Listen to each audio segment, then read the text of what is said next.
Welcome into the Dominator, folks. I am your host, Billy Musio. With me today, one of my good friends, old draft partners, and former betting pro. Is that how you would like to be introduced? He used to be one of the most accurate betting guys like in the world, Noah. But excited to have you back on the podcast. It's been a while. I messaged you the other day, said, hey, dude, you want to come on, old time's sakes, and you and I just to shoot the shit, draft a team together and have some fun? He's like, absolutely. Yeah. How you doing tonight, man?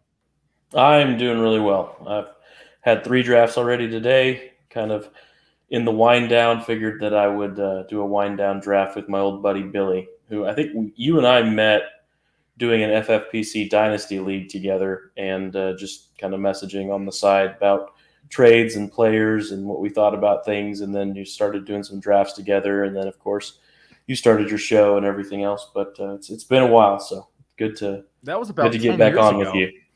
It's close to that, yeah. It's been some time. I mean, time flies. A few kids ago. Yeah, no accounts years with kids. He's got 7-on-7 drills starting this weekend with the new one. Yeah. All right. Well, let's go ahead. I'm going to pull up the board for everybody here because we're on deck. Let me just get this off the screen so people can see what we're doing here. And let's go ahead and take a look. Amon-Ra St. Brown made it to us. I'm high on him. CeeDee Lamb's still there. AJ Brown's there. Do you have a preference into these guys? I like Amon-Ra St. Brown. I like CeeDee Lamb a lot. Either of those guys would be good for me. We could take Bijan here. That's probably the chalk pick, but I generally take one of these receivers over Bijan. So perfect. I'm fine with any of those. Don't got to twist my arm with Amon-Ra St. Brown, one of my favorite receivers this year. We also get the free look on Thursday night in this format, which is a benefit. And so we get to see how he performs and then make our decision from that point on. So I am completely fine with Amon-Ra St. Brown here. I prefer him over Bijan this year. Yeah, I do too. The main decision that we have on the way back is, do we take a chance on Cooper Kupp, and if he comes back to us in the second? I don't know, man. You see the news today, he's visiting specialists to try to figure out the core issue of why he's having now 2 hamstring injuries. I mean, one was just a retweak. We know that. But he's aging. This offense is kind of a shit show. The offensive line is going to be bad. I have some concerns over this offense this year.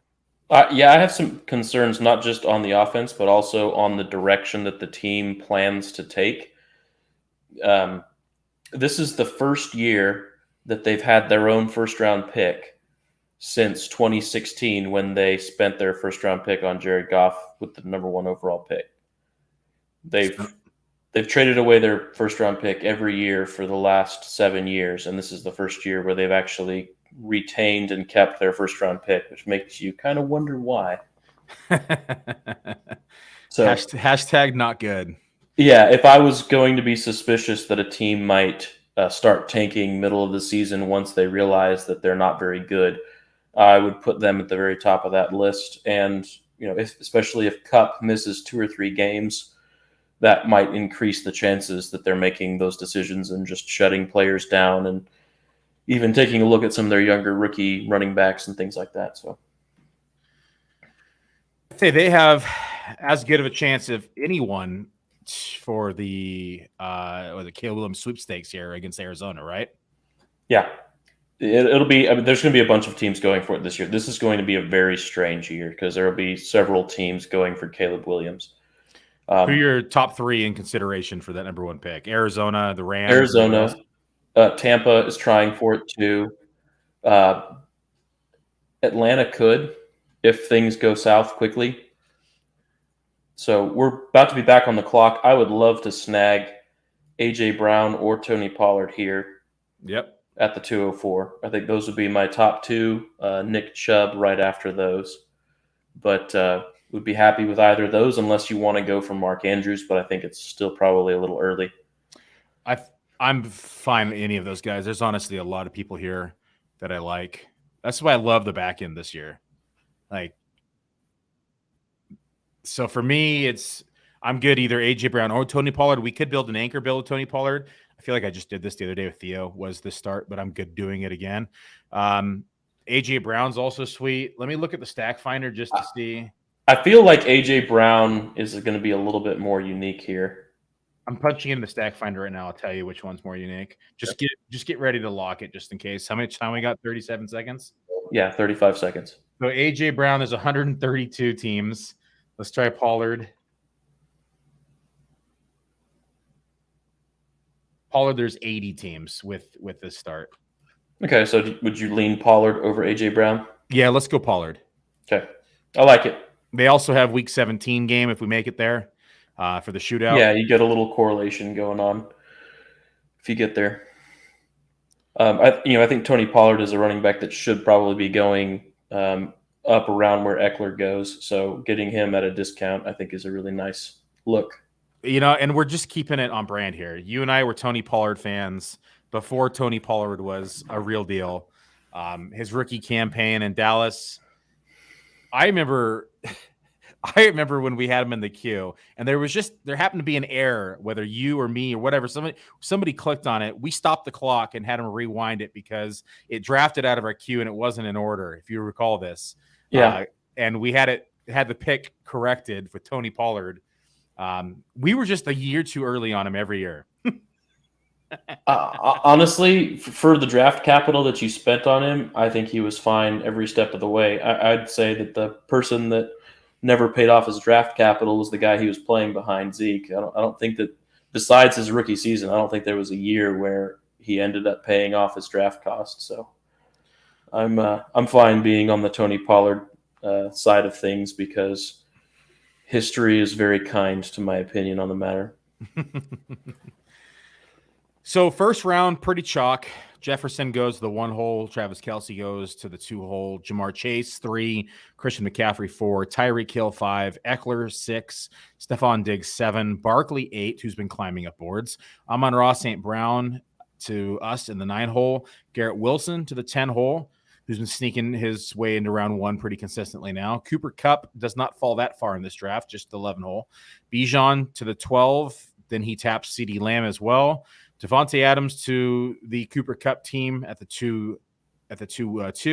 Then Nick Chubb, Tony Pollard to us, A.J. Brown, Derrick Henry, Mark Andrews, Chris Olave, Patrick Mahomes, Jalen Waddle. Pretty chalky through the first 23 picks now. Bunch of boring drafters tonight. Bunch of boring drafters. How do you feel about quarterbacks? So Patrick Mahomes, first quarterback off the board, late round 2. Are you in on this early quarterback fiasco this year, or are you still trying to find value at the position? I don't look at them until the 3rd round. In the 3rd round, there's the 3 guys that I'd be interested in: Hurts, Mahomes, and Josh Allen, pretty much in that order. But I generally don't take them unless I'm doing something specific or I'm trying to build for something interesting. Like there's some leagues that I'm in where it's a big tournament, best ball tournament, and week 17 you've got Chiefs playing against the Bengals, and so try and get a little crazy with some constructions there. Sometimes I do similar things with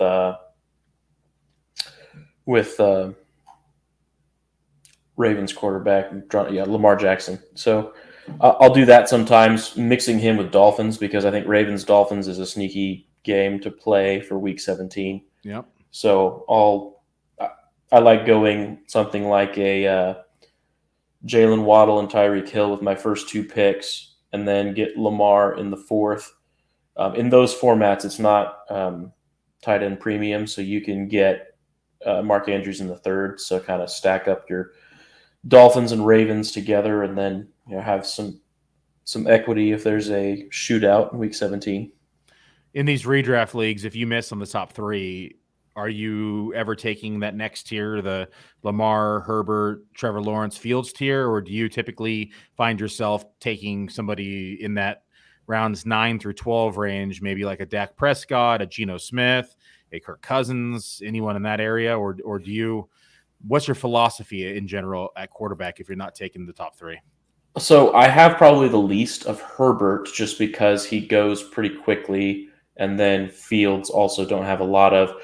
that whole group I view is pretty similar, and so I end up with a lot more Trevor Lawrence because he seems to fall about a round later than the other guys.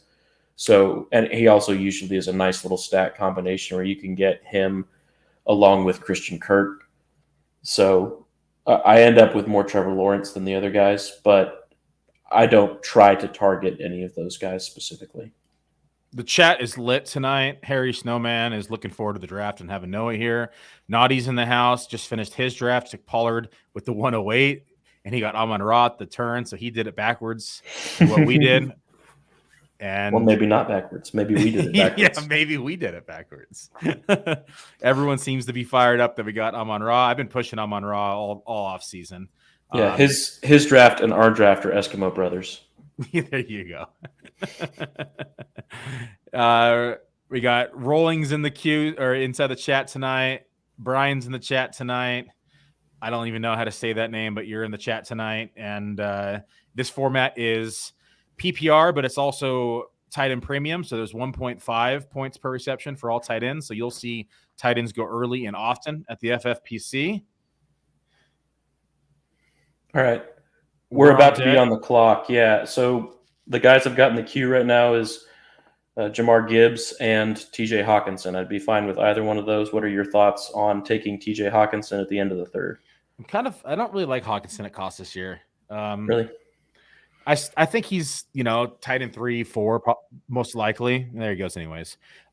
Gibbs have been cool in the Jets on. We do have St. Brown, but I'd probably rather own David Montgomery, quite frankly, at the cost. This is kind of a gross turn, honestly. I'd be fine pushing Lamar up or Christian Watson or Aaron Jones. I think Christian Watson will be there after we wrap around if I had my guess. I do like Christian Watson a lot, though. Rhamondre Stevenson, I wouldn't mind here either. Yeah, I've been cooling on him as well, but I'd be fine adding more to it. He's kind of survived all the additions of players, and Zeke was kind of the best of the worst case scenarios of him adding anybody. So I'm fine if you want to go Rhamondre. You want to go Rhamondre? Yeah, let's go Rhamondre. In a vacuum, like I would probably go Gibbs there, but Rhamondre works just fine. And then you want to target Christian Watson on the way back?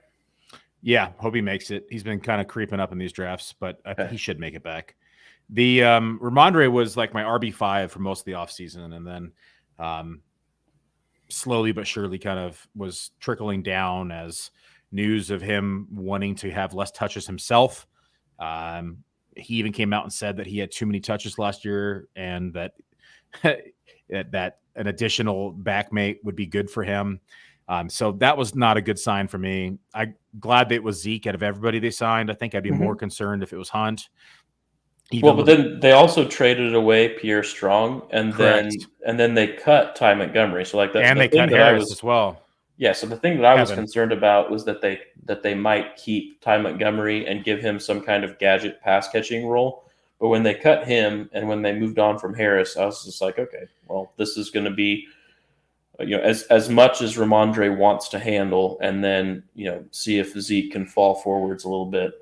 Yeah, he climbed back up in the projections again once they made all the cuts. He's back up inside the top 12 of the position for me now. Like, he went from like 5 to 14, 15, back up to top 12. And so I was always on the Rhamondre train this early offseason. I had to cool the Jets because the ownership was getting pretty steep. And then, of course, Bill Belichick always frightens anybody. Look at Christian fired up. I knew it. But the Patriots in general just kind of scare me. I think that he's probably safe again for a monster workload, and they lack the offensive weapons. And so we saw Rhamondre Stevenson with 80-plus targets last year. It was the third most in the league for all running backs.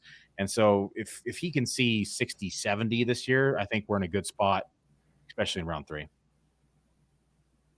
So one thing that I would say about the Patriots is that they're moving on from Matt Patricia as offensive coordinator. And I think that the offense is going to be a lot better this year. And one of the things they're pushing for is to have a bunch more RPOs in the offense, which I think only is good for Rhamondre. So, offense ought to be better, even though they don't know what to do with their skill position players. So Jamar Gibbs is still there. Yeah, if Gibbs makes it back, that's a smash pick. Yeah, I think you kind of have to. And then my backup pick, what do you think about DJ Moore in this range? I'm fine with it. I'm not crazy on DJ this year. Yeah. I'm kind of neutral on him. I think it was a lateral move. It wasn't anything that really moved up my projections. Mm-hmm. I like Hopkins more because I think he sees 28, 29% target share in this offense. But they're both going to be bottom 5 in the league in pass attempts. So Are you worried about Treylon Burks for DeAndre Hopkins at all? No, just it's such a consolidated tree here. Yeah. We're going to see Treylon Burks, DeAndre Hopkins, and Chigo. DeAndre Hopkins could probably see close to 30%. Treylon Burks could probably see 22 to 24%. Jahmyr Gibbs shouldn't be here. Just lock it in. Yeah, I would agree.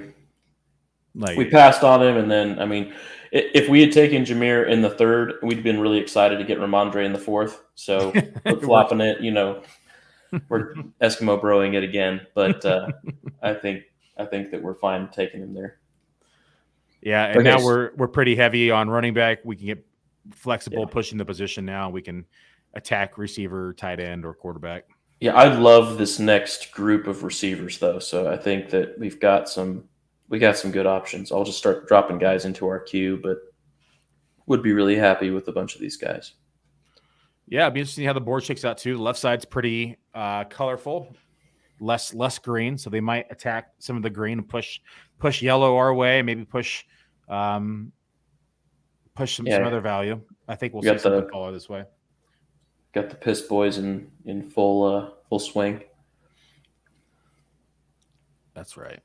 Well, we're going to take a quick break, get a word from our sponsor, and when we get back, we'll continue talking about players we're high on, players we're low on, talking about roster construction, breaking down our teams and the teams around us just to see who we like and who we dislike. Stick around, folks.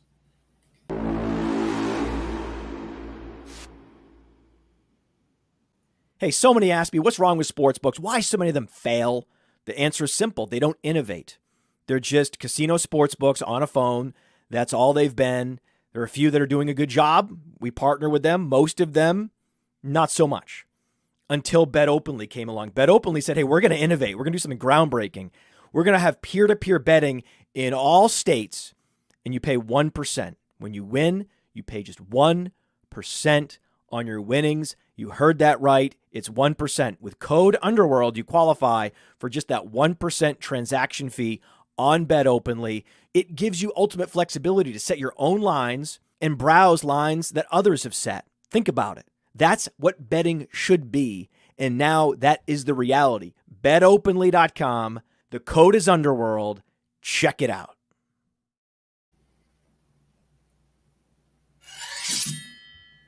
So, Noah, you're a sports bettor. This was a cool concept when we were talking about our partnership and we were talking about sports betting. And it's a bit of a loophole because it's legal in most states across the United States, even in states where sports betting is illegal because it's peer-to-peer.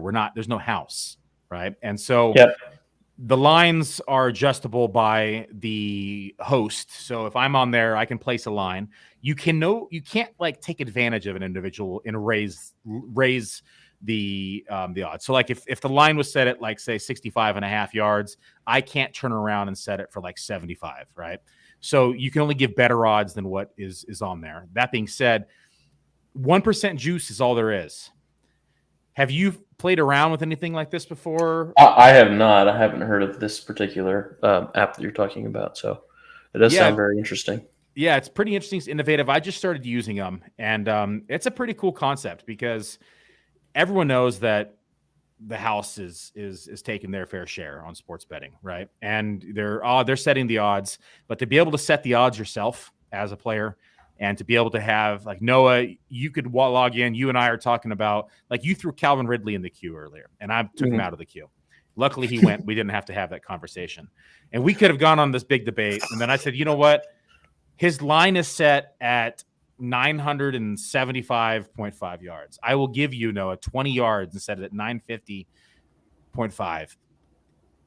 We could set the line, and then you could take the bet, and it would be a 1% juice, and that's it. Nice. So you can just send somebody a peer-to-peer. Yep. Whenever you have an argument with somebody about your player takes, Yeah. Your projections versus my projections. Yeah. We could, Trolls, Twitter trolls, people Yeah. who just have disagreements. Maybe we just have fun talking about, each other being wrong and we want to always bet each other. It's a great place to do it. They also have this format to where essentially it's like a parlay, and if anybody hits it, then they take it. So you're only losing your one bet, but you have a chance of getting, like, say 50 people are in there. You have a chance of 50xing on this parlay because everybody's betting on it, right? And it's only 1% juice. It's pretty cool. Awesome. Might have to check it out. So board did go as we expected. I said we're probably going to see a lot of green to the left. Yeah, we forced it. We forced it. We saw Najee Harris, Breece Hall, Aaron Jones, Damon Pierce, Kenneth Walker, J.K. Dobbins all go, as well as Travis Etienne. So we've only seen DeAndre Hopkins at the receiver position come off the board so far. But now we're in the beginning of round 5. George Kittle was mixed in there as well. So we're going to get 1 to 2 receivers that we really like here on the next turn. Love it. Love it, love it. This guy you'd think would have to take a receiver here. Like, he's got 0. Yeah. 2 tight ends. There it goes. Diontae Johnson. Boy, and what a one to pick. I like Diontae this year. You don't like him? I mean, I'm okay with him, but there. It's a little early, but he's been climbing. All right. No, it doesn't like it, folks. No, it doesn't like it. Here's the thing. I have projections. You have projections. What's your projection for Diontae? Because, I mean, he's wide receiver 29 for me. It's wide receiver 23 for me. Okay. So it's probably the difference of what do you have for touchdowns? Like, are you sub 5?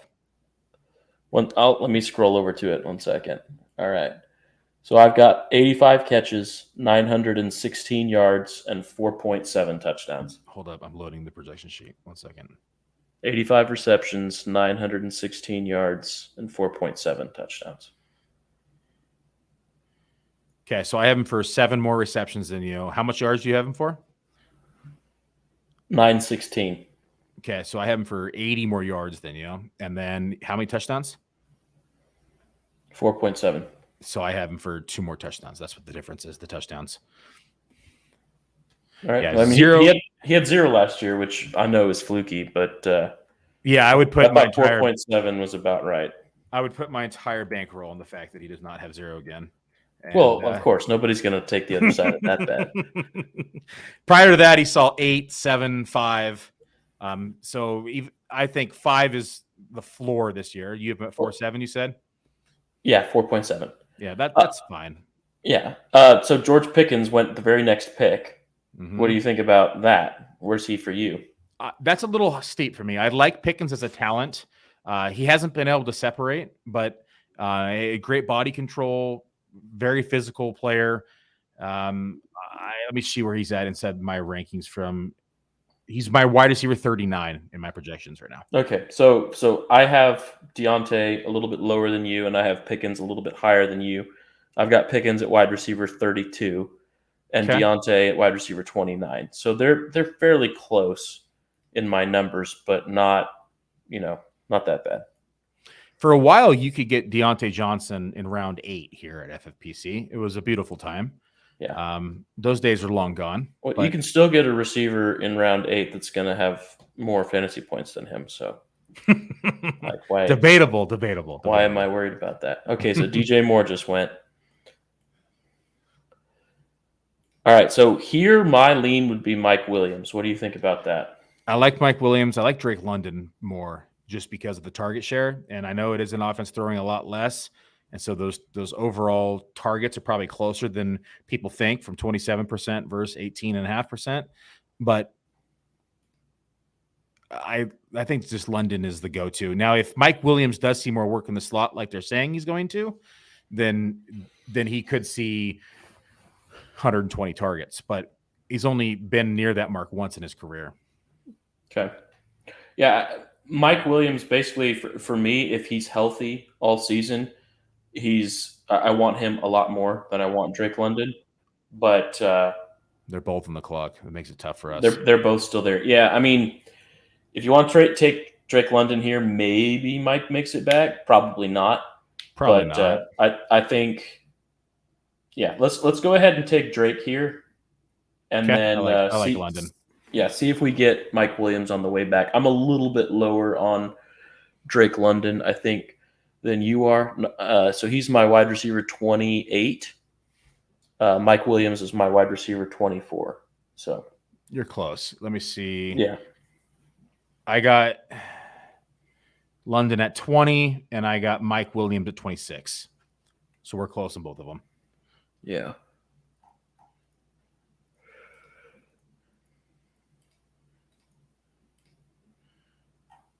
Team 11's pretty receiver heavy.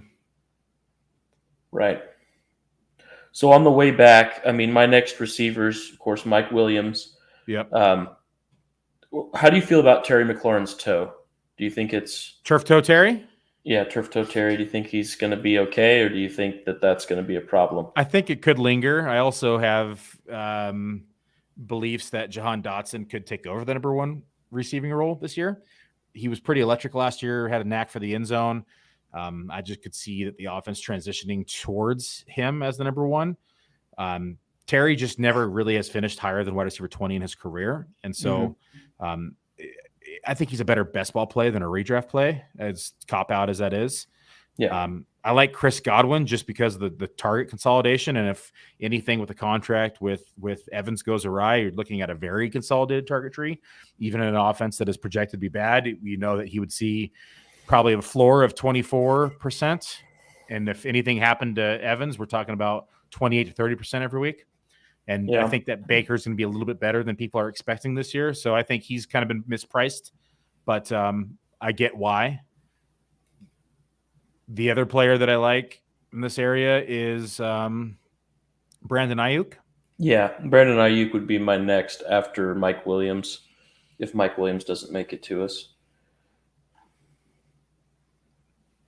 The only problem again there is volume as well. I mean, the Niners there was Mike Williams, but the Niners are probably bottom 7 in the league in pass attempts this year again. You think so? Yeah, they didn't throw the ball a lot last year either, but they're just efficient is what it is. Mm-hmm. And Shanahan likes to run the ball as well. They have McCaffrey. They're probably going to mix in some Elijah Mitchell, but I think that Ayuk is a good receiver. I just wish that they threw the ball a little bit more. And the problem is they got two other outstanding pass catchers too, Kittle and Debo. Yeah. I like Debo a lot this year, so just I think he'll be efficient, maybe not have a ton of targets, but still I think he'll be efficient with his targets and pretty productive. So yeah, Debo's electric, man. I like watching him. He's so much fun. Yeah. Man, all right, so right side of the board is slow. Yeah, not thinking tight end here yet, right? And there goes Dallas Goedert anyway. I wasn't really looking to take Dallas Goedert, but he's off the board now, so don't have to worry about it. Okay, so here we're one pick away. You thinking Ayuk, Godwin, Terry McLaurin, Christian Kirk. Those are the four guys I'd be looking at, and Tyler Lockett too. I think Tyler Lockett could be fine here as well. Yeah, this is kind of all that same tier for me. Yeah. I probably lean, like I got Terry McLaurin and Brandin Ayuk and Christian Kirk all back to back to back in my rankings. Mm-hmm. Godwin I have in the same tier as like Amari Cooper, Tyler Lockett. I have in that tier. So yes. So from wide receiver 23, just as an example for the people at home, from wide receiver 23 to wide receiver 33, I've only got a difference of 23 fantasy points projected. So it's like, yeah, it's very tight. Yeah, 221 versus 198. So and you said from 23 to 33? Yeah, from 23 to 33. For 23 to 33, I'm separated by 15 fantasy points. Yeah, it's similar. This is a whole range of guys that we're interested in. So, well, Godwin goes, who was in the tier above for me. So Ayuk would be the pick. Yeah, you don't need to pull my arm with Ayuk. You know, there's a little bit of red and gold behind me here, Noah. So okay, yeah, you are a Valley boy, I guess. Okay, so I've already drawn up plans to draw Purdy's emblem here right next to Joe Montana where he belongs. There you go. Okay. So like even this next set of receivers that we get project very similar to me. So like we'll get, for example, Michael Pittman may come back to us in this next. Yep, he's very close to this year. He's real close. I've got him as a wide receiver 33. Oh, you have him a little bit higher than I do. Yeah, they have 3 receivers on their whole roster. They added a fourth. They added McKenzie after they put Jelani Woods, but yes, they do have 3 receivers, 3.5 to be exact. 3.5. There you go. So he's gonna play every snap. Every snap. The only problem is Anthony Richardson, because I think he's a horrible passer, but I do think he's gonna make up for it on the ground. But there's some real concerns with his ability to throw the ball. Yeah. So you're saying AR-15 might be more of a spray and pray? Exactly. Luckily, his two options in the passing game are both big receivers, because he's going to need to be able to just throw it up to him. So much shade being thrown to the little man in this conversation. Oh man. He was so bad in preseason. Did you watch those games? Not really. I wasn't prioritizing watching the Colts in preseason. I'm a sicko. I'm a masochist. I enjoy the pain. He was having a hard time adjusting to the speed. He looked rushed. Wasn't setting his feet. Was inaccurate, even more so than he was in college. I think we're going to see a lot of those struggles continue into the season. We're going to need to see close to 1,000 rushing yards in order for him to pay off the draft capital, I think, at the position. We're probably talking about high 8 to 1,000 yards. I think best case scenario, we're looking at like a Josh Allen rookie season where he finished, I think, in like top 15 at position in fantasy points, but was, sub 60% completion percentage, had like 600-700 rushing yards. I think that's what we need to rely on him for in order for the fantasy relevance. But the receiving options, a bit of a struggle. Jelani Woods going to IR is also a benefit to Pittman because it's one less target competition. You mentioned it earlier. They really only have 3 receivers, 3.5 if you add McKenzie back in the mix. And then Alec Pierce is probably going to be every down as well. The problem I have is like we're spending usually a top 7 pick on Pittman. And I like Pittman a lot as a talent. But I can get Alec Pierce in rounds like 15 and 16, and he's also going to be on the field in every single down. And so I find myself pushing Pittman a bit because I know that I can get Pierce so much cheaper later. But I do like Pittman as a talent, like love him. Like I had a lot of him in Dynasty, and I was upset to see Anthony Richardson land here, but now we just adjust. Is there a player that you've had to adjust your projection on them down because otherwise they're in a spot that it just like it looks wrong, but you think that your projection's right, but then you have to move it down because you're putting them in a tier that they're not supposed to be with? David Montgomery. Really? Yeah, 2 running backs on the offense. He's been a very viable pass catcher in his career. Now he's behind the best offensive line he's ever been behind. Mm-hmm. They lack weapons in the passing game because, of course, we know the Jameson Williams suspension. I mean, Jahmyr Gibbs is going to be heavily involved in the passing game, but I don't think that David Montgomery is going to go from seeing 30+ catches every season to 0, just like that. Like we're going to probably see him in that 25 to 30 range, and he's probably going to see the bulk of the carries on the ground, 1-2 and goal line touches. Now, we're not expecting him to get the touchdowns that Jamal Williams had last year, but he's a far better back than Jamal Williams was at his point in his career. And I think that we're going to see a lot more of him on 1 and 2 than we are going to see Gibbs on 1 and 2. And I do think that we're going to see him involved in the passing game. And so if that is how it breaks down, then he's being underdrafted and Gibbs is probably being slightly overdrafted. Yeah, I think you could take the 2 of them, like just take Jamar Gibbs in the 3rd or 4th and take Montgomery and start them as your 2 running backs and just like draft all receivers and and tight ends other than that, and you'll be like really, really good. because I think both of them are going to score a lot of points. For a while, like I just didn't have any Montgomery because it seemed like he was sticking in the 6th and 7th. Yeah. And I really wanted him more in the 8th. I've taken him some towards the end of the 7th, and then he's been falling into the 8th for me a little bit lately. But, because you mentioned Jamal Williams. Jamal Williams had 262 carries last year. Obviously, a lot of that was due to Swift being hurt and banged up a lot. And, Jahmyr Gibbs is going to have a bigger role than Swift had. How many carries do you have Montgomery projected for? Let me pull it up real quick.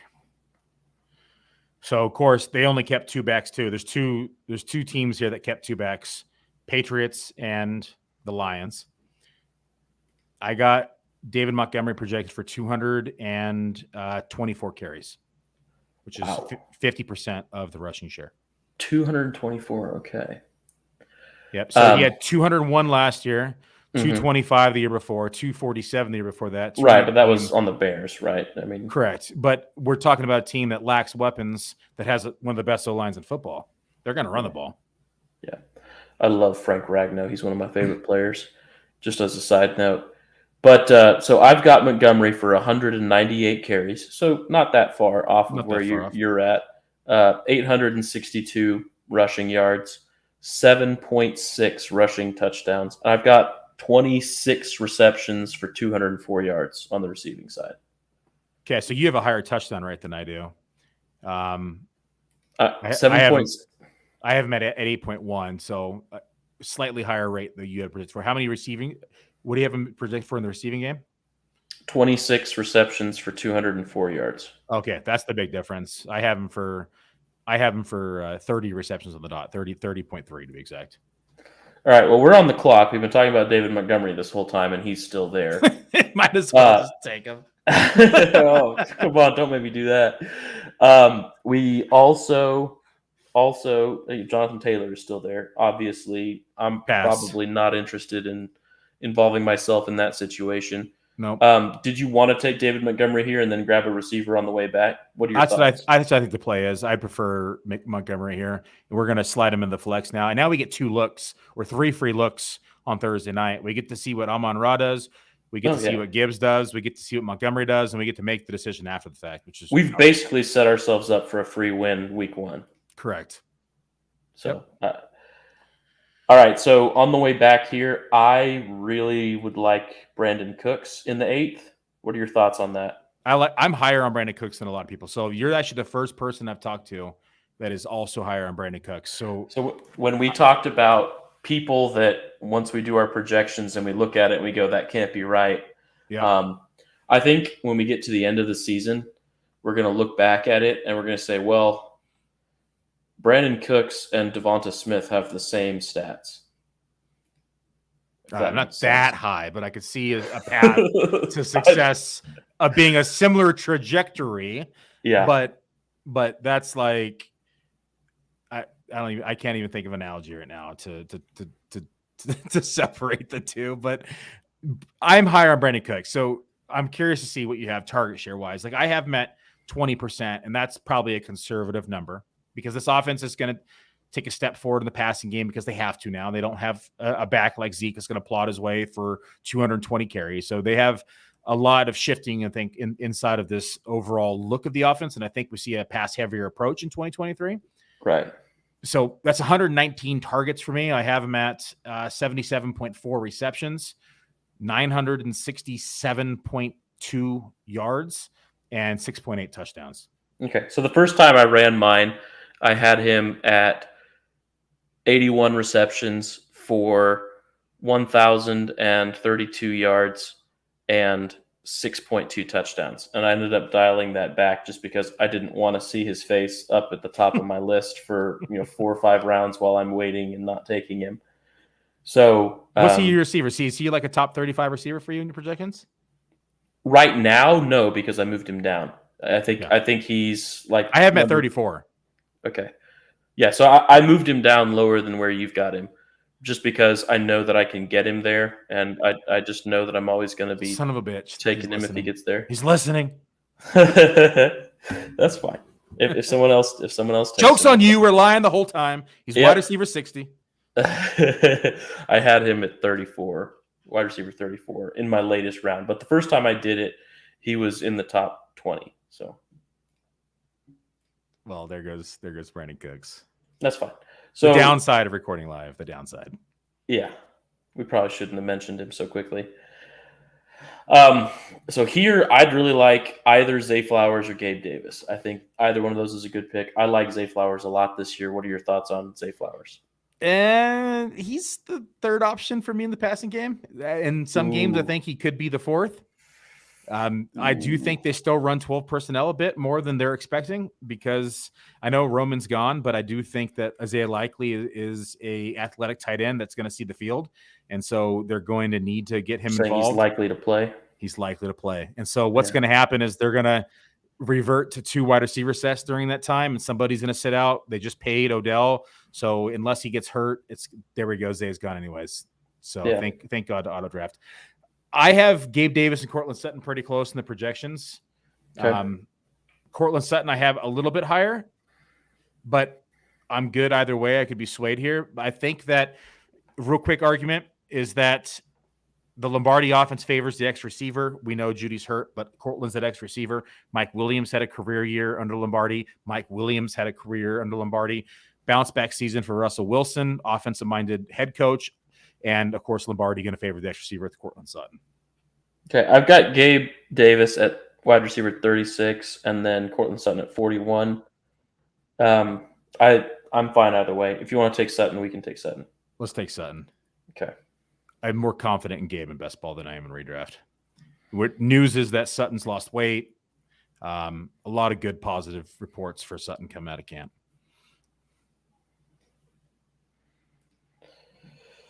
Oh man, too bad we didn't get Cooks there. That makes me sad. It's all right. It's all right. We'll survive. I will survive. Okay, we got to start probably looking at tight end now. At least considering it moving forward. We got 1, 2, 3, 4 wide receivers. We have 4 running backs. We're in a pretty good spot. I like all 4 that we have at both position as well. Yeah. Tight end is now in consideration. Quarterback is in consideration. I think it's obvious the quarterback would probably need to target with this team. But we can probably wait on him a bit. Yeah, I think we've got some time. And then there's a lot of tight ends still available.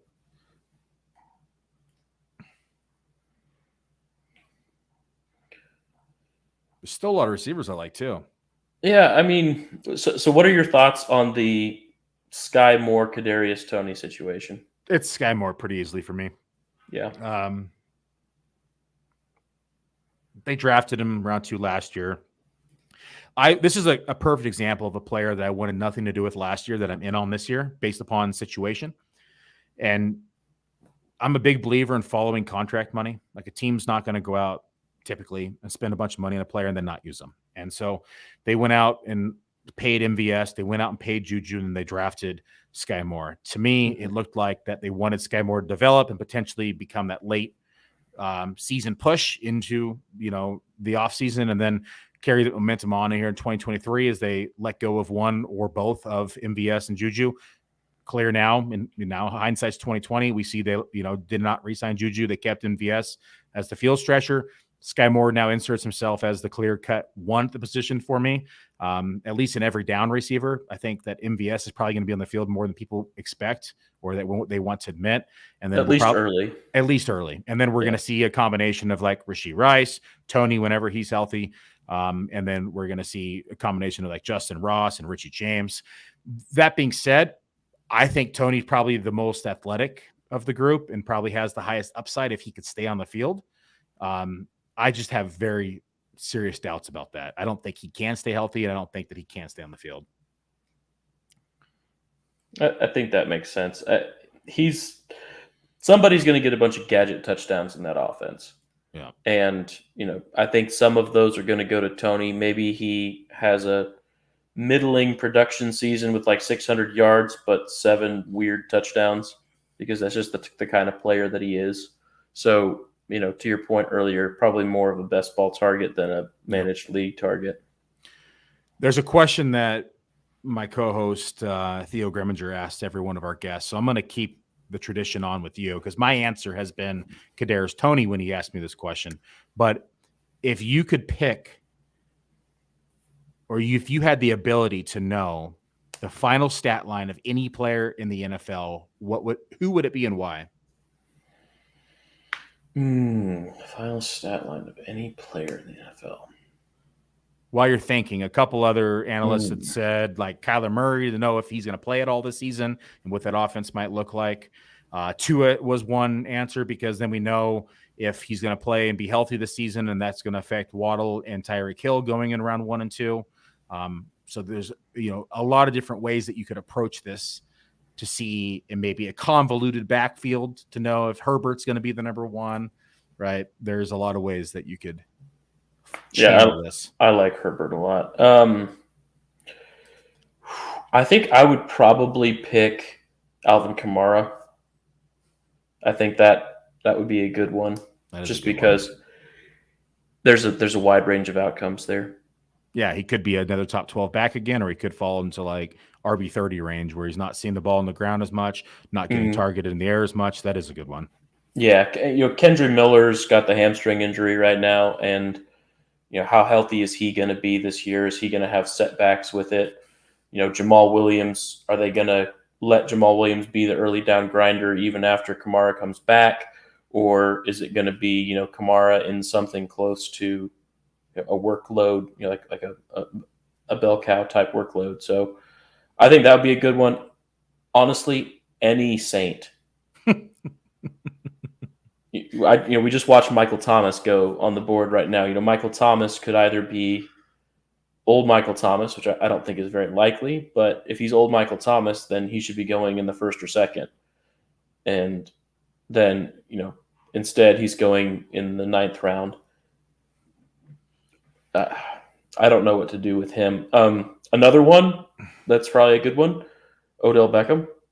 A few minutes ago you said that you believe in the money where a team allocates its resources. They gave Odell Beckham a lot of money. Way more than I thought he was ever going to get. Right. Well, they did that because Lamar wasn't going to sign until they did. Yeah.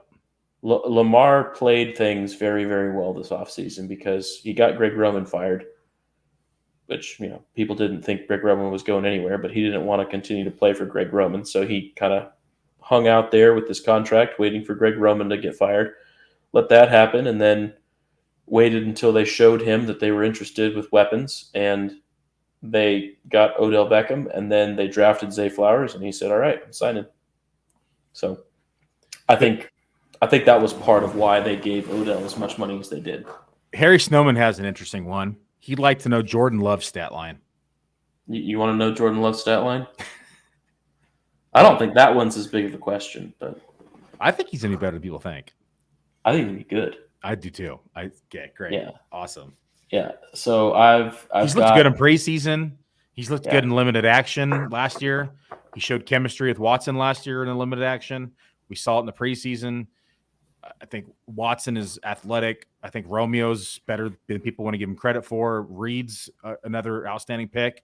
They go out and get 2 tight ends this year. Musgrave is, a hometown kid here in Bend.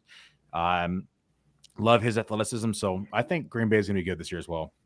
All right. So I've got Love, 3,977 yards, 27.2 TDs, 15.7 interceptions, and then I've got him rushing for 277 yards. You have to repeat that because I was looking at people in the queue. So we're going to put that on pause and come back to that stat line because I don't want to miss that one. Yeah, I went ahead and loaded somebody in queue. So yeah, that's the first person I was thinking too. So let's hope he makes it. Yeah, we do just one more pick. So if not, what do you think about the other guy? The problem is the guy next to us is auto drafting. So or was. Yeah, I don't know if he still is. We'll see. Only one pick. All right, so Jordan Love, 3,977 passing yards, 27.3 passing TDs. And then go ahead and lock it, by the way. Yeah, I'll go ahead and lock that pick in. we're taking Dalton Kincaid. So now we have a tight end. And then I've got him rushing for 277 yards on the ground. Okay, you have him as like a top 16 quarterback then. Let me see here. Depends on the rules for the league. Yeah. Just go like typical quarterback scoring. I've got him at 18th. Yeah, it's higher than I do. I like him, and I think that's definitely within like the realm of possibilities. And quarterback 18 to quarterback 23 for me is separated by 12 fantasy points. So it's all very well possible. I'm pretty close to your projections. I have him less touchdowns overall and less rushing yards. Looking at his stat line, I have him for 39.50 passing yards. And then I have him for 23.3 passing touchdowns, 13 interceptions, and then I have him for 176 on the ground and two rushing scores. Okay.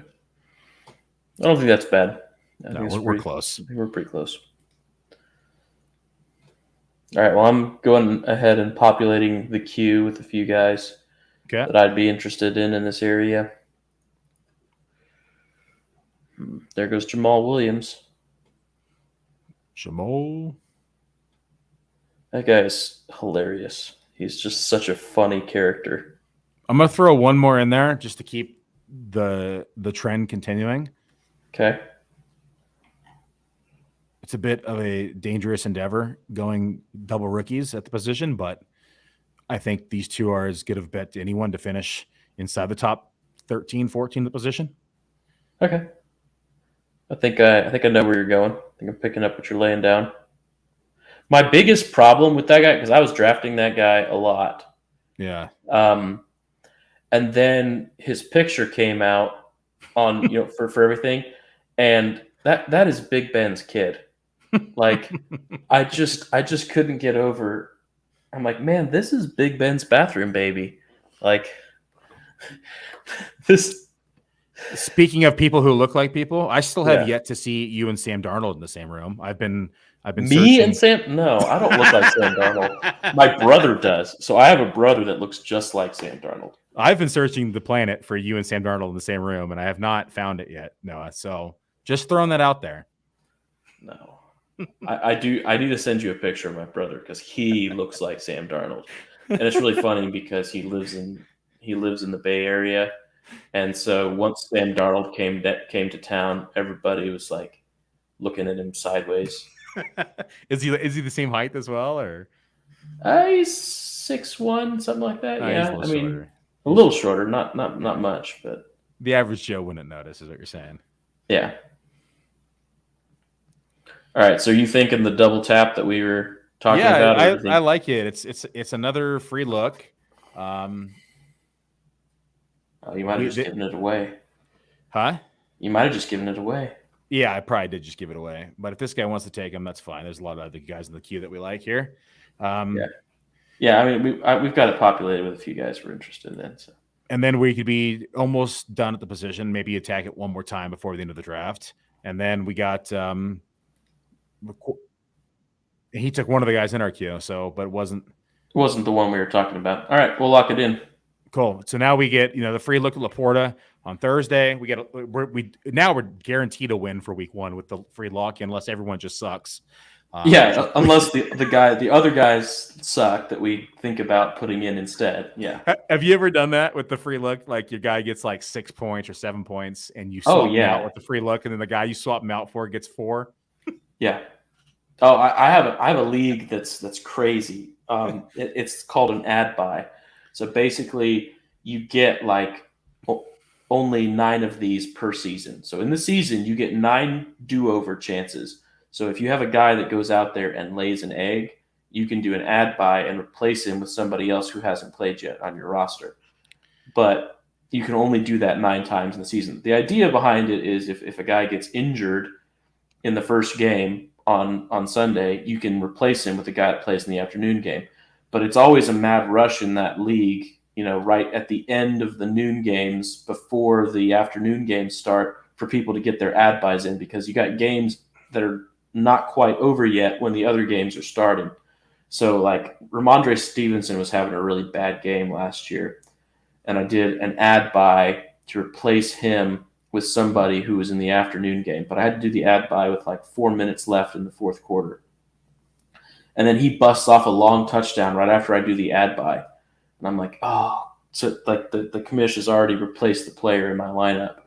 And I burned, one of my yearly ad buy opportunities. And then the guy I replaced him with has like 4 points. I'm just like, yep, that's how that goes, I guess. Just the way the cookie crumbles at time. Yeah. Way she goes. Well, we're going to take one more break here for another read from one of our sponsors. Hang tight, folks. Oh, I see it every day online, every single day. Hey, that looks like a great fantasy team in an 8-team league. Oh, wish I could be in a league with you, right? Well, guess what? Now you can respond with, sure, let's play on Bettle. That's the beauty of this platform. This new Bettle platform standardizes all position scoring. So you just load your team and you challenge your friend, your colleague, Twitter troll, and you can browse other teams and issue challenges. Bettle is revolutionizing fantasy football. And with code UNDERWORLD, you get a $100 instant deposit match plus a free $10. So even if you deposit $20, you get $50. Think about that. So go to Bettle.com. The code is UNDERWORLD. Bettle.com. The code is UNDERWORLD. Or click a link in the description. It's fun to be right.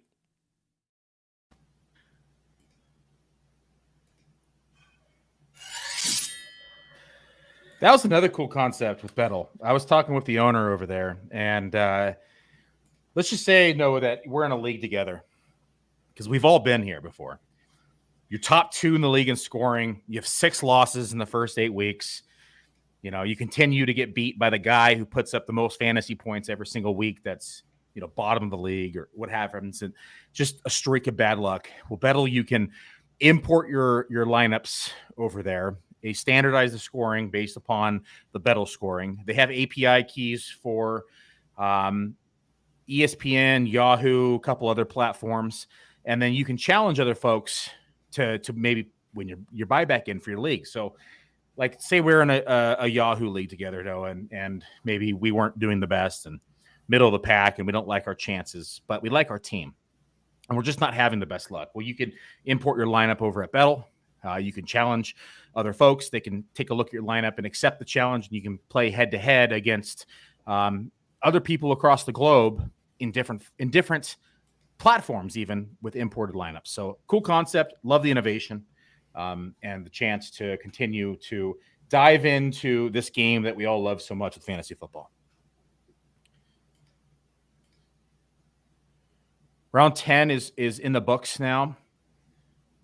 See the turn here. See a bunch of uncertainty at the running back position, but upside plays. Raheem Mostert has been climbing boards with the Jeff Wilson IR news as well.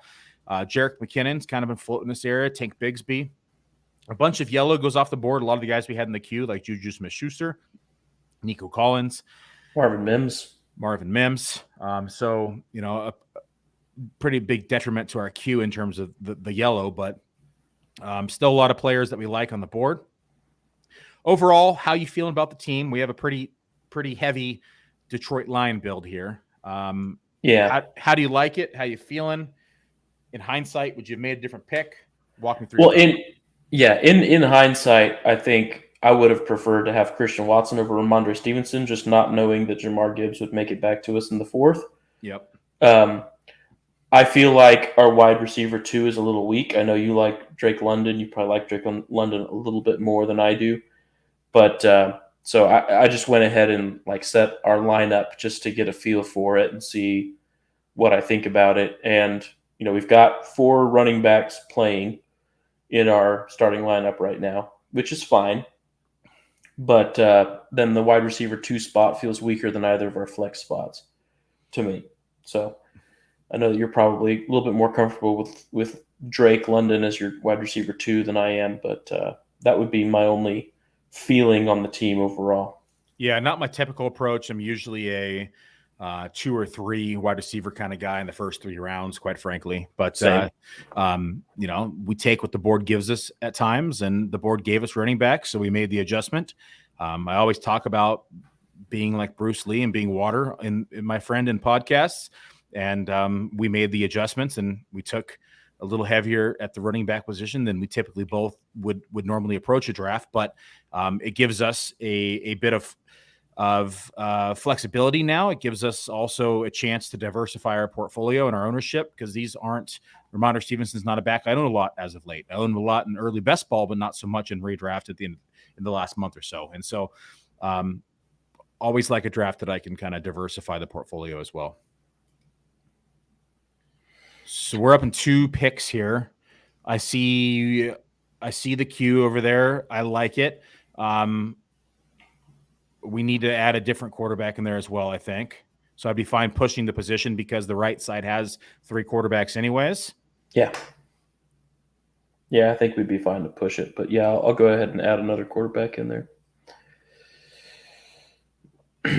So would you be interested in the top kicker? Wow, really? Oh boy. Kicker and double quarterback for round 11. That's what you just got to do it. When you get a chance to draft a kicker in the 11th round, and he's not even the best kicker, you have to do it. Yeah. Does he have the stat? I mean, what's going on here? It's probably a friend. Just his guy. It's just his dude. Let's get your guy season, Noah. Yeah, it is. It's officially get your guy season. So, what do you think of the top receiver in the queue? Yeah, man. But guy we talked about earlier. Yeah, sure. Why not? I don't. If you're gonna do it anywhere, you probably do it here. Yeah, I'm fine with it. Go ahead. All right, Odell Beckham joins the team with all of his bags of money. Yeah, that's about all he's going to bag this year. Not a lot of touchdowns. What's funny is if you talk to people that are supposedly in the know with the Ravens, some of them say Zay Flowers is the man, like Zay Flowers is going to be the guy. And other ones say that Odell Beckham is the wide receiver 1 for the team. I think Odell probably starts as the number 1. I think it's anyone's game as the season progresses and they either play well or don't play well, and it's just football in general. But Bateman has talent. Zay Flowers has talent and speed. I think Zay Flowers probably has the best bet to become number 1. I just don't think that he starts off as the 1. And I think he's going to be the one that has to earn it the most, where Odell probably has a little bit more rope to give, if you know what I mean. Yeah. So, we've talked about we've got a good number of Lions on our team, but one thing that I'd like to say, I think that whole division, that NFC North division, is going to be a barn burner division. Like we talked about how my projection for Jordan Love is a little bit high, but I think none of those teams play defense, and they play each other a lot of times, and so I feel like it skews the statistics up a little bit in my projections for that whole group of players. So I'm higher on most of those NFC North teams than I think consensus is.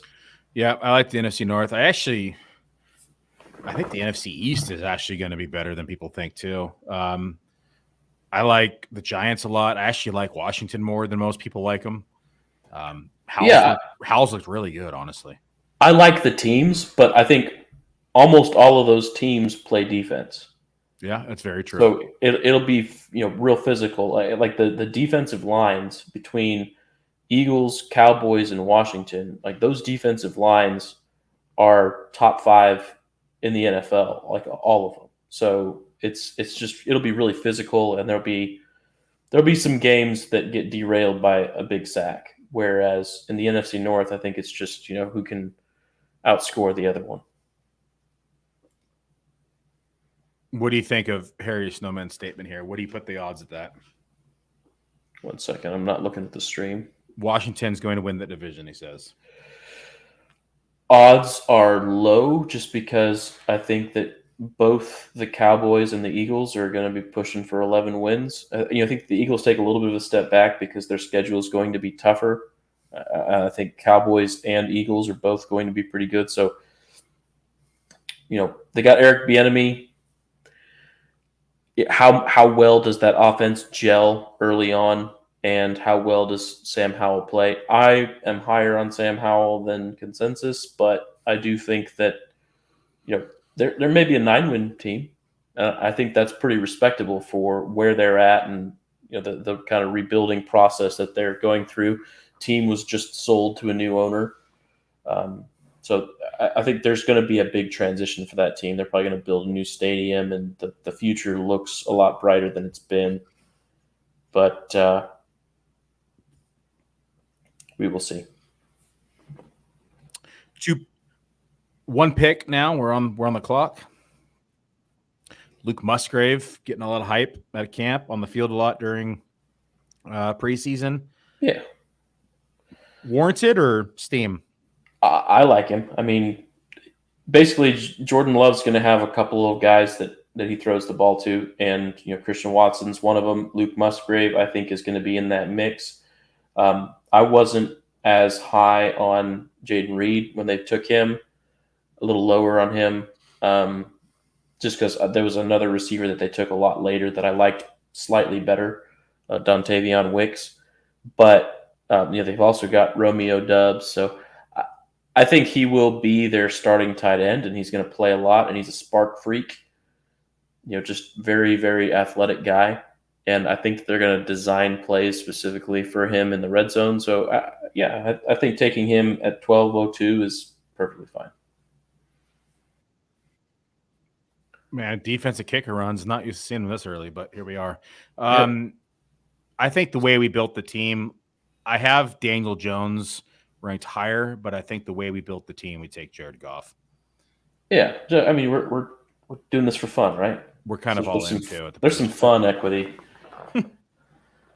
The other thing is week 17, you got the Cowboys versus the Lions, and we've got Tony Pollard on the team. We've got all of the Lions' weapons.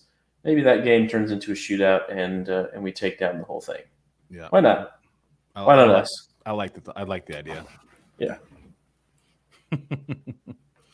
So we have, for the audio listeners, we have one quarterback, we have two tight ends, we have four running backs, but those four running backs are outstanding. Tony Pollard, Rhamondre Stevenson, Jahmyr Gibbs, David Montgomery. We have 5 receivers with Amon-Ra, St. Brown, Drake London, Brandin Ayuk, Cortland Sutton, and Odell Beckham. Where do you usually like to draw the line at receiver, Noah? It depends upon maybe the handful of guys that you get, but are you a 6-7 receiver build? Where do you draw the line? Where's that line for you? Where are you comfortable drafting only 6 or 5, or where are you comfortable drafting 7? Kind of walk me through your process. It depends mostly on how comfortable I am with my tight end room. So if I wait at tight end and I feel like I need to get 3 or 4 tight ends, then that's going to affect the way that I balance out all the other positions. Like on this team, I'm so comfortable with our running backs that I think maybe we take one more and I'd be fine with that. And then so we'll probably have more receivers than running backs just to kind of get that comfort level right. But I don't think we need to take more than 5 on this team just with the first 4 that we've got. So I'll be a little bit heavier receiver with this build if I'm doing it my way. Yeah, typically I'm a 7-8 maybe max kind of guy. Yeah. Just because I feel like we can always find a receiver on the waiver wire with this format. I usually paint the board green at the end, but we do have 4 solid running backs. I don't think we need to go as heavy as I typically go. I'm usually an 8 or 9 running back kind of build team. Yeah. But I don't think this team needs 8 or 9. I would be more comfortable with 6 or 7, but I'd be less comfortable with 5. Yeah, what would have to happen for the kind of the way that I think about it is what would have to happen for me to start a different running back over these 4? Injury would be the only. Right. Yeah, you'd have to get if you lock in Ty Chandler and Madison goes down Then in which case you're probably doing that by waiver too. So I don't know, man. Ty Chandler goes like right here. Well, yeah. We got 2 kickers off the board already by round 12. One went in round 11. One went at the beginning of round 12. Get your guys season. But for the audio listeners, let's run through some of these teams. Team 1 has Justin Jefferson, Devonta Smith, Jalen Hurts, Kenneth Walker, J.K. Dobbins, Rashad White, Jerry Jeudy, Elijah Moore, Tyler Higbee, Tanks Bigsby, Adam Thielen, and they're on the clock now for the 12-13 turn, and they just took Cole Kmet at the end of the 12th. Team 2 has Travis Kelce, Josh Jacobs, Josh Allen, George Kittle, 2 tight end build in the top 4 picks, Diontae Johnson, Christian Kirk, Alvin Kamara, Brian Robinson, Michael Thomas, Jerick McKinnon, Marvin Mims, Alan Lazard. Team 3's got Jamar Chase, Jalen Waddle, Darren Waller, Damian Pierce, George Pickens, Jackson Smith-Njigba, DeAndre Swift, Khalil Herbert, Treylon Burks, Raheem Mostert, Tua Tagovailoa. That name is still hard for me to pronounce. Gerald Everett, and then Team 4's got McCaffrey, Patrick Mahomes, Calvin Ridley, Aaron Jones, Kyle Pitts, Tyler Lockett, Mike Evans, Marquise Brown, Jalen Warren, Nico Collins, Roshan Johnson, Tajay Spears. Team 5 has Tyreek Hill, Chris Olave, Keenan Allen, Breece Hall, Justin Herbert, Jahan Dotson, Jordan Addison, and then they start painting it green with Isaiah Pacheco, Antonio Gibson. They sneak in one more receiver with Quentin Johnson, go Devon Achane, and Rashad Penny. Going to read off one more team here, Noah, and then I want you to analyze the left side of the board and tell me which team that you like the best of these 6. Austin Eckler to the 6 hole at the 106, Mark Andrews, DK Metcalf, Najee Harris, DJ Moore, Deshaun Watson, James Conner, Gabe Davis, AJ Dillon, Juju Smith-Schuster, Juwan Johnson, and Aaron Rodgers. Of those first 6 teams, which team do you favor and why? I would like to be a fan of the team at 1, just because I think when you start Justin Jefferson, Devonta Smith, Jalen Hurts, you've got a pretty nice foundation there. I did not like the running backs that they took right after that. I felt like they reached. I mean, Kenneth Walker, okay, but I felt like they reached on a bunch of those other guys, like J.K. Dobbins, Rashad White, maybe, but he's not a guy that I target really. So, and then also they took Jerry Jeudy, so Jerry Judy's probably not going to play for a month, maybe 2. So, just good start, but then kind of messy in the middle rounds there. So of all these teams, probably team 3 and team 5 would be the ones I like the most, but not a huge fan of any of these 6. Okay. We're coming up here on the clock. And then I'll read for the audio listeners the team 7 through 12, and then I'm going to ask you the same question. So go ahead and take a gander. In the meantime, we'll look at our queue. What do you think of the guy at the top of the queue? Yeah, I'm not sold. I think he's got upside, but yeah.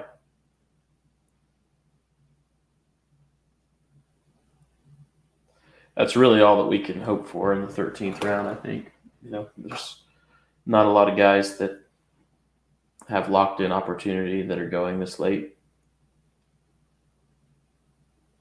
I honestly think I prefer a running back, even though we have 4 solid ones, just because all these receivers are all the same to me. And I think the contingent value of the guy I just added to the queue, which is Ty Chandler, I think is extremely high. I like that. We can do that. Okay. We've got quarterback. We can do defense and kicker later. I'm not worried about defense and kicker right now. Me neither. All right. For the audio guys, Team 7 has Stephon Diggs, Derrick Henry, T. Higgins, DeAndre Hopkins, Trevor Lawrence, Evan Ingram, Dalvin Cook, Sky Moore, Samaje Perine, Kirk Cousins, Evan McPherson, get your kicker, Gus Edwards, and Hunter Henry. Team 8 has Saquon Barkley, A.J. Brown, T.J. Hawkinson, Travis Etienne, Justin Fields, Terry McLaurin, Michael Pittman, Miles Sanders, Dalton Schultz, Kadarius Toney, Dak Prescott, Ezekiel Elliott, and Harrison Butker. We're in the 9 hole with Amon-Ra St. Brown, Tony Pollard, Rhamondre Stevenson, Jahmyr Gibbs, Drake London, Brandon Ayuk, David Montgomery, Cortland Sutton, Dalton Kincaid, Sam Laporta, Odell Beckham, Jared Goff, Ty Chandler. The 10 hole has Garrett Wilson, Nick Chubb, Amari Cooper, Joe Burrow, James Cook, Chris Godwin, Pat Freiermuth, Zay Flowers, Zach Charbonnet, Romeo Dubs, Elijah Mitchell, San Francisco defense, Jacoby Myers. The 11 hole is Cooper Kupp, Devontae Adams, Christian Watson, Joe Mixon, Javonte Williams, Dallas Goedert, Jonathan Taylor, Brandon Cooks, Jamal Williams, Anthony Richardson, Tyler Algier, Luke Musgrave, Chuba Hubbard. The 12 hole, Bijan Robinson, CeeDee Lamb, Lamar Jackson, Debo Samuel, Alexander Madison, Mike Williams, Cam Akers, David Njoku, Chigo, Rashad Bateman, Kenneth Gainwell, Justin Tucker, Geno Smith, and Dallas defense. Noah, right side of the board, can't pick our team. Which one's your favorite? I like Team 8. I wouldn't take Saquon Barkley that high, but being able to get A.J. Brown in the second round I think was good for them. And then I kind of like the way that they built out the rest of it. I will say, like, my rankings would really like this team just because of them getting Terry McLaurin where they did, Michael Pittman where they did. I think that's a strong team. I don't like it quite as much, I think, as Team 11 is. Team 11 is interesting because they got Cooper Kupp, which is a wild card, right? Mm-hmm. If Cooper Kupp's healthy after the first couple of games of the season, then that team could be really interesting. They've also got Javonte Williams, which is another injury risk early, but they went ahead and locked it down with Jamal Williams in the 9th. So I would think that their plan is to start Jamal Williams the first couple weeks of the season while they wait to see what's going on with Javonte Williams. So they took some risks, but I think they did a good job of hedging it. Anthony Richardson, I'm not really sold on at quarterback, so I probably wouldn't have made that pick, and if I had, I would have been wanting some insurance. But we're back on the clock here, so you thinking the guy at the top of the queue is fine? Yeah, you can take him. I don't own a lot of them, so go ahead and throw him in the mix. I'm fine with it. Okay, that sounds good. We're going to take Jonathan Mingo in case he might be the number one receiver for the Carolina Panthers. They're kind of a mess this year. Yeah, I think they're a mess. I'm not sold on their coaches. I'm not sold on their quarterback. Honestly, I think everybody tried to make Jordan Love happen. Sorry, not Jordan Love, but Bryce Love.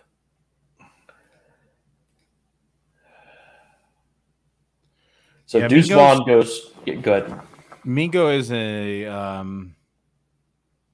Bryce Young is what I think we meant to say. But Mingo's an interesting prospect. I think he's talented. I think more than likely he starts off as the 2 or 3, probably earns his way to the number 2 role, could potentially become the number 1. Adam Thielen, of course, is dusted and a shell of himself. DJ Chark is already banged up and more of a deep threat. And so it's going to be interesting to see Jonathan Mingo's role in this offense and how it develops. But we could see a pretty run-heavy approach as well in the beginning of the season. Yeah. Run-heavy approach with both running backs, or do you think Miles Sanders gets a significant majority of the rushing looks? I'd say a majority, probably 58 to 60%. Yeah. And then I think we see similar numbers to his rookie campaign, at least in the passing game. That all changed when they got Jalen Hurts, who just hasn't had a history of targeting running backs at his time here in Philly. And so Sanders was a very viable pass catcher in his rookie campaign. I think that is going to be redeployed here this season.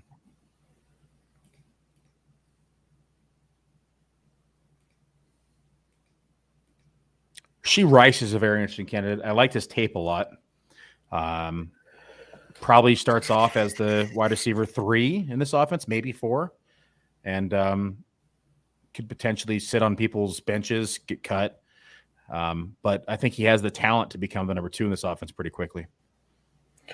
I think it'll be later, if at all. I think to start, you're going to have Tony and MVS and Sky Moore, and it's going to be those guys until there's a reason not to. So somebody's asking about a player. It's one of my most owned players in best ball because he goes late, if not free, in all drafts. Mm-hmm. How do you feel about Mac Hollins?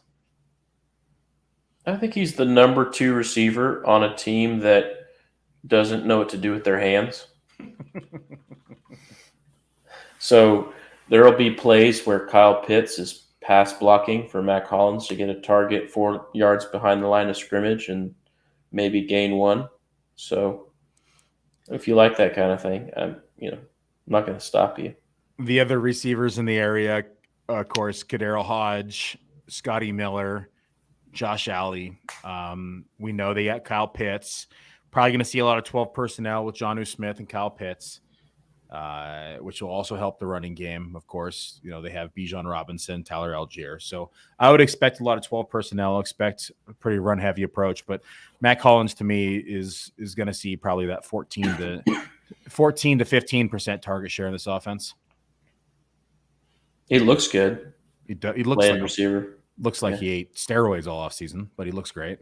No, I mean, pretty much all the players do, just not all of them do it as well as he did. So he's been lifting weights. Speaking about weights, now, are we going to get a squat or a bench press on the podcast here with that weight set in the back? I mean, I could probably do something. I did do a bunch of I did chest today with my brother when he came over in between my drafts. So busted out a chest workout. So we'll see. I can't really do squats right now because of a hip injury that I had earlier this year, and I'm still rehabbing from. But if you want to see me pop out a 315, I'll pop out a 315 for you. Yeah, I'd like to see a 315 here. We'll load the queue up and take a pick and then let you pop out a 315 in between the turn here. All right, let's just see if we can do it real quick on the turn.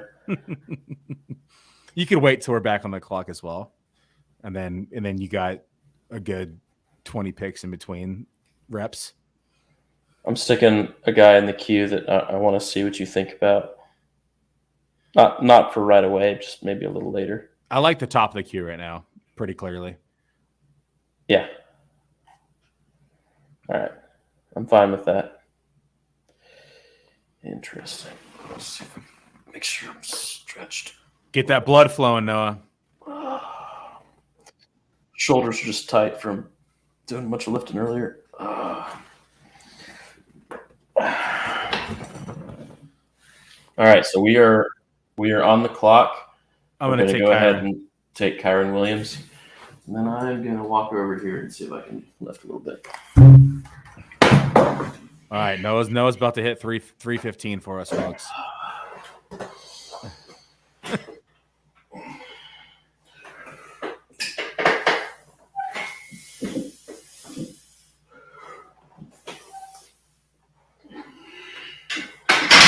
Got it. That a boy. Is that good? One Look at rep. that. We didn't even get the pick in before you did it.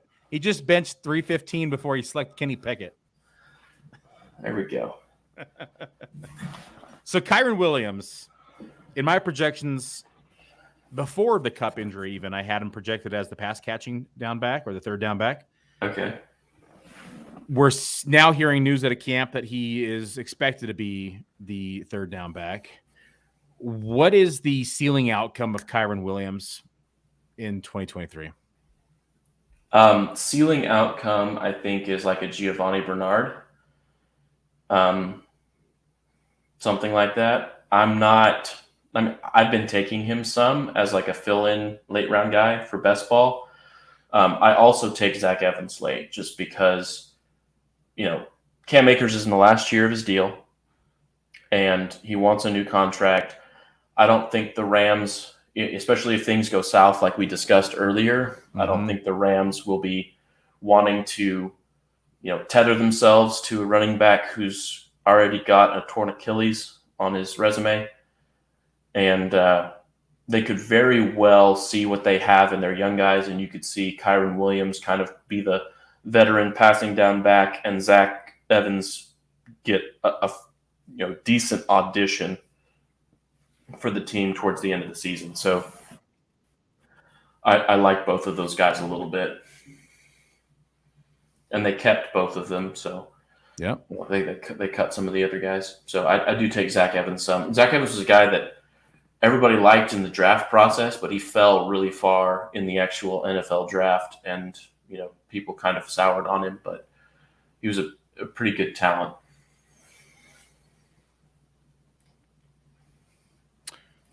All right, let's take a look at. What are your thoughts on the queue here? They're okay. I mean, Evan Hole, I like. Osborne, I think, is involved. I just don't think he'll ever hit our lineup. Okay. Yeah, that's the question with some of the guys down here. Like, man, if I'm starting this guy, things have probably gone very, very wrong. Yeah, it's typically where I like to take upside shots like Evan Hole. I would be fine taking a second quarterback, although I'm also fine skipping it and seeing what happens Thursday night and making that change Sunday morning instead of drafting somebody. I think we can take a second quarterback, but I don't think we have to do it yet. I'd be fine waiting. You know what I mean? Yeah, let's take Evan Hole. I like him. I think if you look at him, he's actually he's good in pass protection, which I think could earn him that third down role quicker rather than later. He's nasty as a just all around football player. I loved him at Northwestern. He got in there for that dirty work. You know, he was about that action. So I kind of like that. I think he takes the leading role from Deion Jackson pretty quick. I think Deion Jackson's more of the pass catcher kind of running back, not the actual early. Yeah, he excelled in the passing game when he was given that opportunity, but he was a liability in pass protection. That's the only thing. Yeah. And so Hole may take that from him just based upon his pass protection skills, as long as he can fine tune his ability to catch the ball in the NFL. So we'll see how that works out. But I think that Hole has the best upside of this backfield. Yeah, I don't think he probably knows the offense better than his quarterback does, so I don't think that's the problem.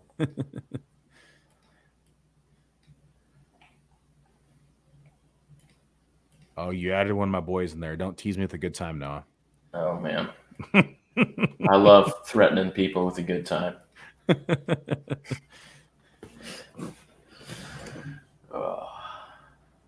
So we have 4 more picks. We're required to take a defense. We're required to take a kicker. I am fine pushing both these positions to the last 2 picks, but if a value presents itself at defense, I'm okay also taking one. Yeah. There's a few week 1 matchups that are pretty juicy. Yeah. So I'm in some leagues where you actually get bonus points based on the margin of victory for your team defense. So, for example, if you have the New England Patriots as your defense and they lose by 17, then you get negative 17 points because your team lost by 17 points. So it's like a bonus adjustment. And so people start taking like the Eagles defense and the Chiefs defense in the 4th round because that's like 250 points worth of adjustment that happens over the course of the season. So I pay a lot of attention to early season matchups on all of these defenses just because I've got to be out ahead of all of these potential point spreads. So like if you can find a team that's got more than a touchdown favored, that's a team that you try to lock in as quickly as possible. Who are some of those teams for you here in 2023? Well, so a team that like on both of those leagues that I just drafted, I took Washington late. So like I would draft a different defense. One I have the Bills defense on one and I have the Cowboys defense on the other. But then in both of them, I drafted Washington's defense late because they play against the Cardinals week 1. Yep. And that's the biggest point spread on week 1. And so, it's just kind of, I want to lock in as many bonus points as I can. So, Washington has been a team that I've targeted simply because their early season schedule gives you some real good opportunities. Baltimore is another real good one because they've got a few easy games on the schedule. I think they play Houston week 1, and then they have a couple of easy games in week 3 and week 4. So all of those fine with me. A team like over the course of the season that I like is the Saints because the Saints play in a division where they get to go up against the Panthers and the Bucks and the Falcons twice each. And so the Saints are actually favored in I think like the third most games of any team. They're favored to win just because their schedule is the easiest schedule this year. I threw 3 more backs in here. I'd probably be okay taking one of these guys here on this turn. Okay. I'm not seeing that in the queue, so Go ahead and refresh that screen. You'll see them. okay. I'm going to go ahead and hit the refresh button.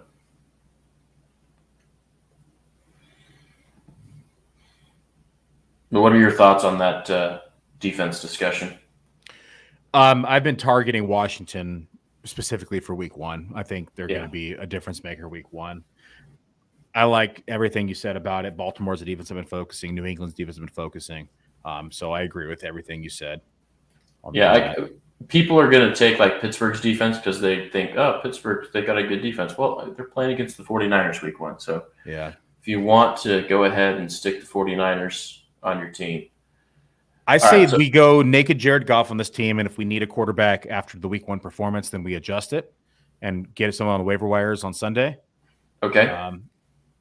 I would like one of these 3 running backs. I prefer the bottom one, or I prefer the guy in the 5th spot and just secure the position for the team. Okay. I mean, he's not the number 2, so I'll go ahead. Let's take the bottom one, Jaleel. Okay. Yeah, so so you don't think Rico's the 2? You think Vaughn is then? Vaughn is going to play from game 1. Vaughn is going to play a lot. Rico is the 2 behind Pollard, as in he's the backup for Pollard. But Vaughn is probably going to play a drive in the third quarter and then maybe 2 drives in the second half, just to give. Basically, that's going to be their mechanism to manage Tony's touches. Yep. But Deuce Vaughn is he's going to be playing more than Rico just from the jump, as far as like how they plan on breaking up the workload. I mean, there's 220 plus rushing attempts on this team that need to be dispersed. Vaughn cannot handle that. Rico can handle it more than Vaughn, but probably can't handle that many touches. But I think he sees probably 155, 160 of those. Rico does, you think? Yep. I don't think I've got that even close. So then I'm guessing in your projections, then you have those 220 dispersed of like 2 or 3 backs then. Yeah. Rather than 2. Let me go to Dowdle.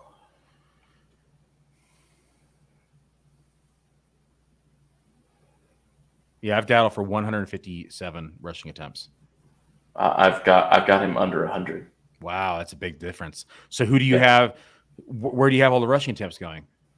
So I mean, I've got Pollard with a decent amount, but then also let me go down to Vaughn. Because I mean, we're expecting them to have a total of. I've got Vaughn for 113 carries. Vaughn for 113. Okay, and I have him for like 60. Yeah, so I would say that I'm flip-flopped there. All right, do you want to go ahead and take a defense here? Yeah, we could. You want to take Washington? Yeah, I'd be fine with Washington. Baltimore's already gone, right? Yeah, Baltimore's been gone, I think. Yeah, okay. Pittsburgh's interesting as well, just because they get Watt back all season. Yeah, when he's playing the field. I just don't want to take 2. Yeah, just take Washington. I'm good. Yeah, we'll figure it out from there. Again, we're extra locked in for week 1. Yeah.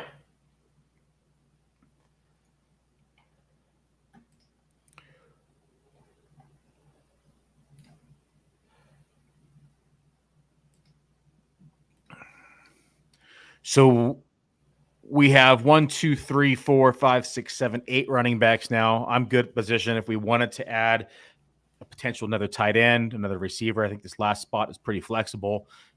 If we want to do a quarterback, we could. I'm fine going naked Jared Goff. Of course, we have to take a kicker with one of these 2 picks based on the format and the rules. So we'll see who comes to us in around 20. But I'm open for discussion with the next positional pick. So on kicker, is there much strategy in the way that you pick kicker, or do you just try and pick the guy with the latest bye week to make it tomorrow's problem? No, I look at offenses and I look at the potential of them not finishing drives. I look at total scoring and how I think that this offense is going to look. Like, I'm actually surprised, quite frankly, that Daniel Carlson is actually still on the board. He's probably he's got just a boot too. Like, the guy's one of the best kickers in the league.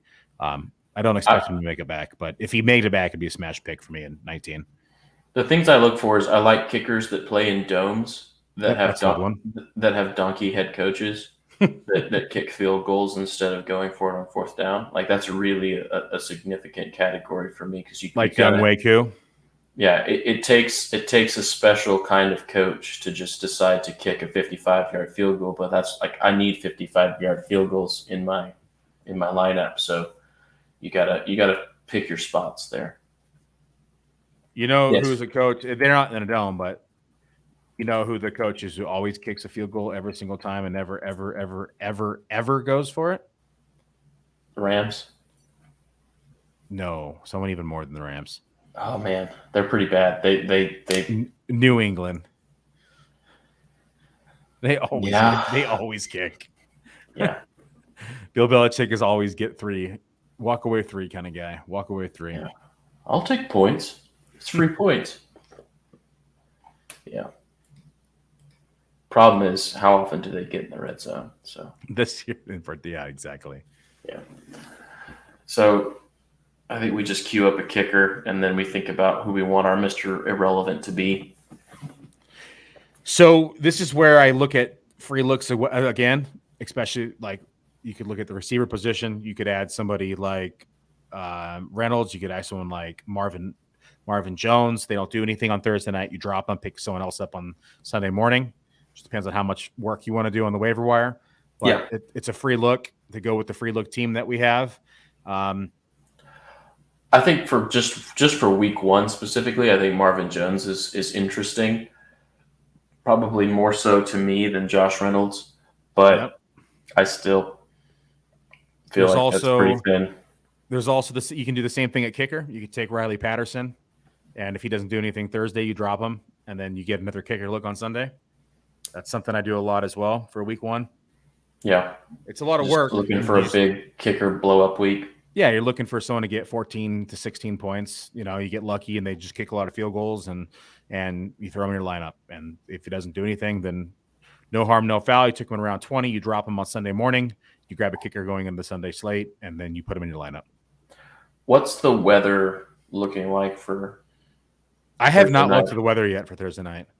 That's probably a good thing to think about. Let me just go ahead and check.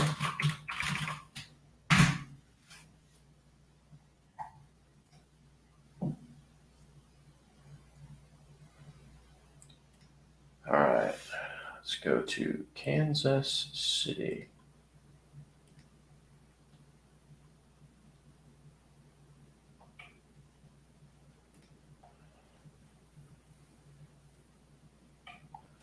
All right, so looks like Thursday is supposed to rain.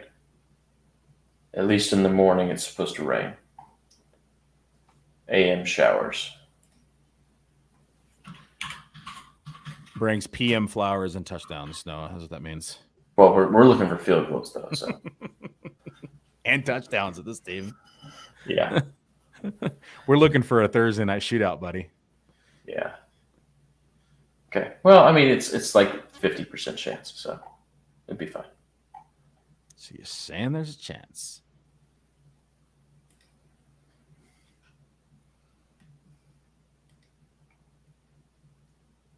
Okay.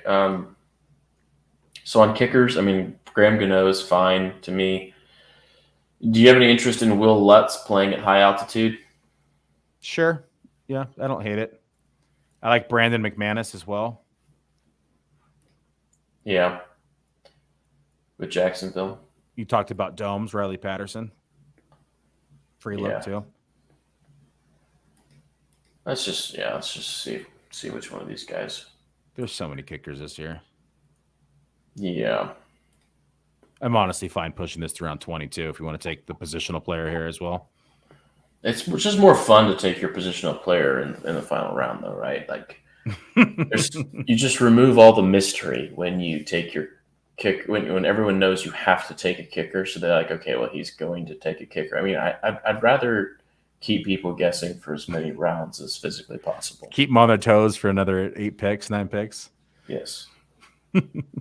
Throwing curveballs. Is he going to take 2 kickers? We don't know. I'd kind of be interested in the guy at the top of the queue as our 20th round pick, honestly. I'd be okay doing that as well. Yeah. We talked about potentially adding another 1th position. Yeah, and because we get the free look on our main guy. Well, you're going to want to do it. He's got 2 already, so you're probably going to want to do it because that guy has the stack next to us, but he's got 2. You're fine, actually. But the guy in the 11 hole only has Anthony Richardson, so I would say take him here now and then take the kicker. Okay, yeah. The guy next to us has 3 quarterbacks on the other side, so. Yep. Fields, Dak, and Brock Purdy. Oof. Yeah, we could go up What the a upside. party. I mean, we got Goff, and so if it doesn't pan out now, we don't need to do a waiver edition, so that works. Yeah. Well, and the other thing is, if Goff doesn't pan out, neither will the rest of our team. Or just punting away 350. Yeah. It's been done before. All right, now it's kicker magic, Noah. But you know what? Nobody knows which kicker you're taking, so you're still keeping them on your toes. Yeah. Am I going to take a white kicker or a different white kicker? Are you taking an East Coast kicker or a West Coast kicker? Are you taking Central Time kicker? No one knows. Is it a dome kicker or is it an outdoor kicker? Is it a left-footed kicker or a right-footed kicker? These are important questions.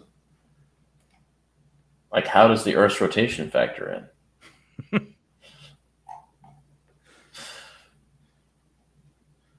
Oh, man, the suspense is killing me. Man. I like the overall team, though. Yeah, I think it's a good team. I do wish we were a little stronger at wide receiver, but I mean, I think as long as Drake London plays well this year, I think that we're in really good shape. I think that's our weakness. If I had to pick a weakness, I would say it was Drake London and then Cortland Sutton. But, if those guys do well, then I think we're in great shape. I'd agree. And the Lions have to be serviceable. The Lions are going to score a lot of points. If you want to pick somebody that I have a high level of trust in, it's Ben Johnson. So, if betting on Ben Johnson this year, I think is a good bet. The guy could have gone and become a head coach somewhere else, and he's like, "No, I'm going to stay here until we win a Super Bowl, and then I'll go somewhere else and become a head coach." All right. Well, I think we should just keep the theme of the free look round 1 going and take Riley Patterson here. Yeah. And if it doesn't pan out, we drop him. We grab another kicker. Yeah. If it doesn't work, I guess I'll just die. Yeah. If the entire Lions shits the bed week 1, then we're not in a good position to win week 1. Yeah. I think it'll be an entertaining game. Lots of points scored. Should be fun. I do too. I think it's going to be a pretty high scoring game. What's the over-under for the week? Do you know? I think the over-under, so let me pull up the board. I know that the Lions were 6.5 point underdogs, which I do not agree with. 54.5 is the over-under right now. Yeah, so that'll be one of the higher total games on the week. Yeah, and they are 6.5 point favorites. Chiefs are. Yeah. I'm gonna say I think this game should be closer than that on the line. I think the line should be closer than that.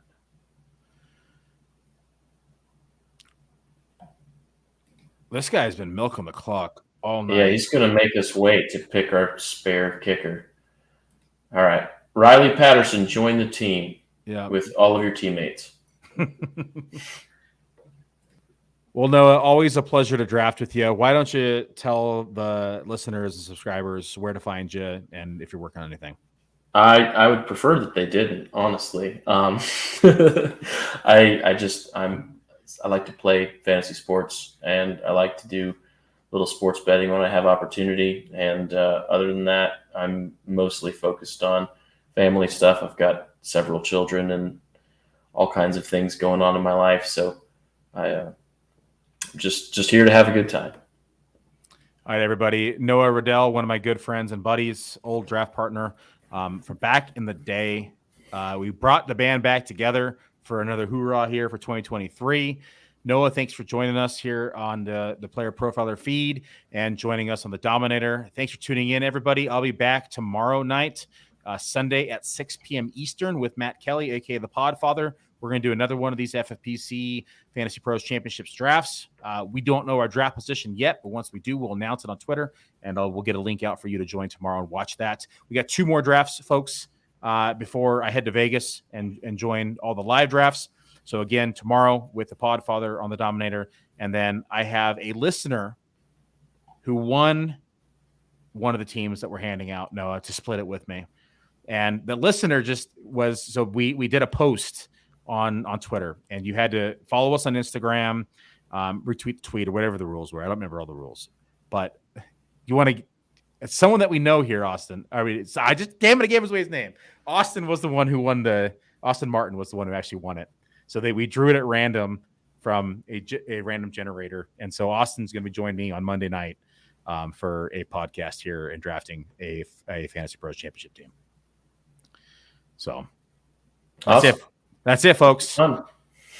Thanks for joining us. We'll see you tomorrow on the Dominator, and have a good night. Hey, I want to take a moment to thank you for tuning in. It's important to me that all of our media be free. This is only possible because of you allowing a true independent sports media enterprise to thrive unlike any other in the business. So please subscribe to the All-In Package to continue to make all of this possible, to ensure that all of our stats, information, data, content is available to you, especially you, the people that get the site and get the show.